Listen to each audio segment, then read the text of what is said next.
প্রশ্ন উঠে আল্লাহ আজ্জা ওয়া জাল্লা হলেন আল হাকিম, তিনি সকল প্রজ্ঞার মালিক। আর আল্লাহ আজ্জা ওয়া জাল্লা ইন্নামা আমরুহু ইযা আরাদা শাইআন আইয়াকুলা লাহু কুন ফায়াকুন, আল্লাহ শুধু বলেন হও আর এটা হয়ে যায়। তো কেউ মারা যাওয়ার সাথে সাথে আল্লাহ বলতে পারতেন অমুককে জাহান্নামে ফেলো, অমুককে জান্নাতে রাখো। তিনি তৎক্ষণাৎ সিদ্ধান্ত নিতে পারতেন। তার তো এই মহা আয়োজনের দরকার নেই।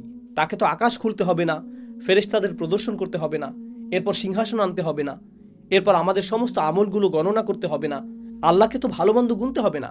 তিনি তো সব ইতিমধ্যেই জানেন। আল্লাহর কাছে আছে সব কিছুর ক্যালকুলেশন, আছে সব কিছুর হিসাব। আল্লাহর চেয়ে কার কাছে উত্তম হিসাব আছে? তাহলে আমাদের সম্মুখে আল্লাহর এই বিশাল দৃশ্যের অবতারণা করার উদ্দেশ্য কি? ব্যাপারটা আসলে ন্যায় বিচারের ধারণার সাথে সম্পর্কযুক্ত।